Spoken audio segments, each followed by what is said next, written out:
Welcome back to another MOTOBOB video where today you join me in the beautiful Shropshire Hills, and we've got two beautiful bikes for you as well. On the one hand, we've got my long-termer from Indian, the FTR Rally, and this basically takes their flat tracker for the road and gives it a bit of a Scrambler vibe. But for similar money, you can get the Triumph Scrambler 1200, which is a super accomplished bike and a beautiful looking thing as well. So in this video, we'll go through all of the key details of each bike, and at the end, I'll tell you which one you should buy.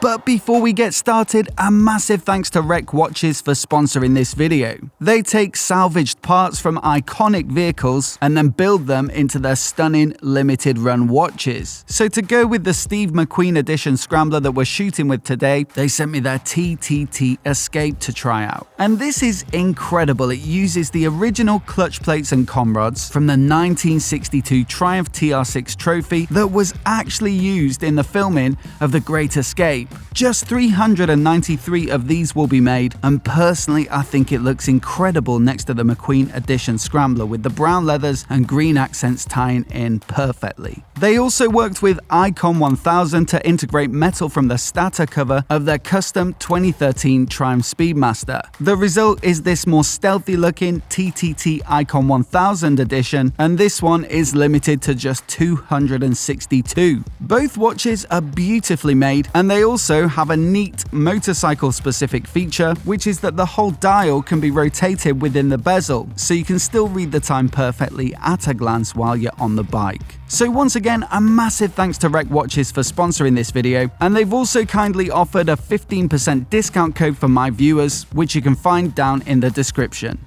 Now, before we get into what I think are the key strengths of this bike, I'll give you a rundown of the specs. At the heart of it, we've got their 1203cc liquid-cooled V-twin that makes 120 horsepower peak at around 8,000 RPM and 118 Nm of peak torque at about 6. So lots of grunt, and it's delivered through a 6-speed gearbox with a slip assist clutch that gives it a nice light feel at the lever. The engine acts as a stress member in the chassis with a beautiful steel trellis frame and swing arm wrapped around it. The whole package comes in at 240 kilograms wet, which is about 10 kilograms more than the Scrambler 1200, but it's not particularly intimidating once you're out on the road. Partly it's down to the placement of the fuel tank, which is under the seat, and so that helps to keep the weight down low. But on the downside, it is a little slow to fill up because of the unusual shape, and it's not that big at 12 liters, so expect to stop a little more frequently than the Scrambler. There's a Sachs fork and shock on this bike, no adjustment on the 43mm upside down fork, and then preload and rebound adjustment on the shock. Both get a little more travel than the other FTR bikes, so 150mm each, and that gives it a little more of that Scrambler stance and also lifts the seat height. That said, at just 815mm, it's still super accessible. Braking hardware comes from Brembo, and we've got some tasty looking radially mounted 4-pot monoblock calipers up front, which bite down on 320mm discs. There's also a radial master cylinder and braided hoses to ensure that it feels nice and crisp, and then there's a 2-pot Brembo caliper at the rear on a 260mm disc. Now the rest of the FTRs get road bias 17-inch cast wheels, but this one gets spokes with a 19-inch front and an 18 at the rear just for a little bit more off-road capability. Unfortunately, they're tube type, so you might want to carry some spares for more remote adventures, but you've got Pirelli's Scorpion Rally STR tires as standard, which give it a bit of both on and off-road capability. In terms of cost, it starts at £12,795, and so here are 3 of the key reasons that you might want to consider it. Now look, the number one reason for me to buy the FTR over the Scrambler would be the power. 120 horsepower peak, so that's about 30 more horses than the Scrambler, which is not at all insignificant. This bike is unapologetically rowdy. It's lively on the throttle, it likes to rev up, It likes to be pushed and it just absolutely flies on some of these country back roads. The FTR lineup has got a bit of a reputation for being a sort of hooligan bike, and I'd have to wholeheartedly agree. It just loves to spin that back wheel up, give it some gas and the front end will be skipping around, and it really just always puts a smile on your face. Number 2 would be that the FTR Rally and the base FTR are really very simple when it comes to tech. The more premium S and carbon models do get lean sensitive rider aids and all that sort of good stuff, but these bikes are very, very basic. Just ABS in terms of rider aids, so no traction control, no throttle maps, none of that stuff. And so personally, and I think for a lot of other people as well, that's one of its charms. It's pretty rare to find a 120 horsepower bike now with no traction control, and it just feels like everything that you're putting in through the controls is coming out through the back wheel. Like I say, it doesn't have riding modes, but it does have a very lively throttle map, and so you've got to learn to ride it, you've got to learn to get the best out of it, and you can't just be gung-ho all the time if you're in less grippy circumstances or in the rain. And you know, I do like a bit of tech on my bikes, but at the same time, I can totally appreciate the satisfaction of riding this bike smoothly and the extra skill and care that it takes. Number 3 would be that visually and in terms of the brand and the number sold, it's just a little bit more exclusive and a slightly alternative choice. Clearly you're not going to see many of this special edition, but certainly when I lived in London,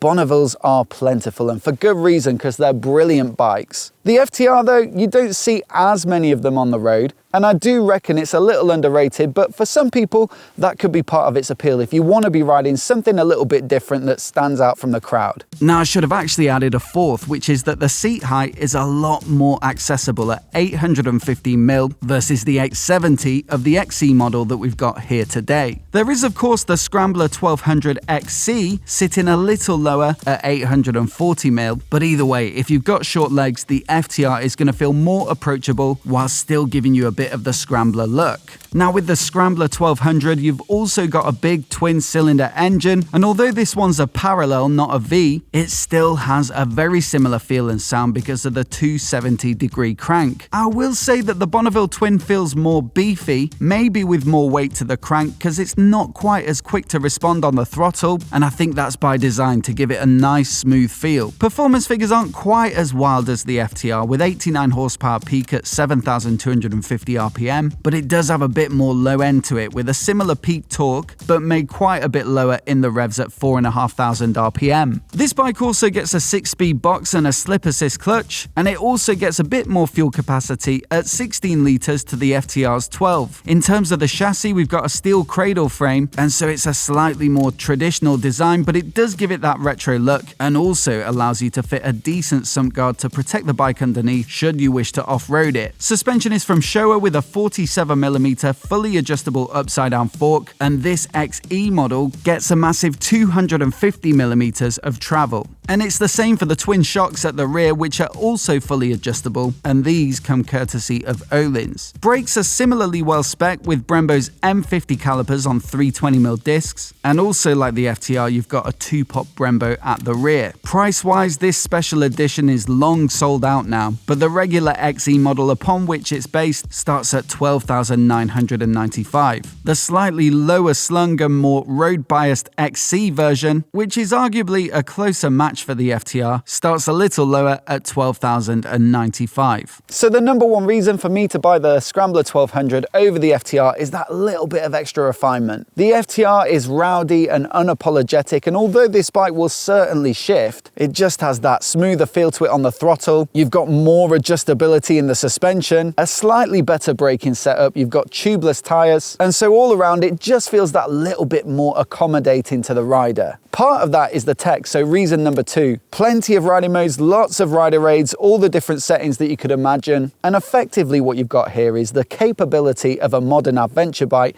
just in a beautiful Scrambler package. On top of those rider aids, you've got stuff like cruise control, a TFT dash, phone integration for media playback, you can do call handling, you can control a GoPro with Bluetooth, and you can get turn-by-turn navigation. And then you've got stuff like self-cancelling indicators and keyless ignition, although not the fuel cap and the steering lock, but still a little bit of extra convenience. In terms of features and comforts and luxuries and tech, there's just absolutely no contest. This bike takes it easily. Reason number 3, I don't think I've recommend any of these bikes for sort of heavy off-roading, but if you do want to dabble a bit in sort of gravel riding and easy green laning and you want to do it in style, then yes, they can both do a little bit of that stuff. But if I had to choose one to do it on, it'd be the Scrambler. You've got that big 21-inch front wheel that's going to roll that little bit easier over rough surfaces, quite a bit more travel in the suspension. The adjustability of the suspension as well will help you get it dialed in to behave how you like. There's more ground clearance as well. And then especially on this McQueen edition, you've got quite a bit of crash protection and the headlight grille and the radiator guard as standard. Like I say, quite big bikes and valuable and too good looking to be dropped off-road in my opinion, but if you did want to do it,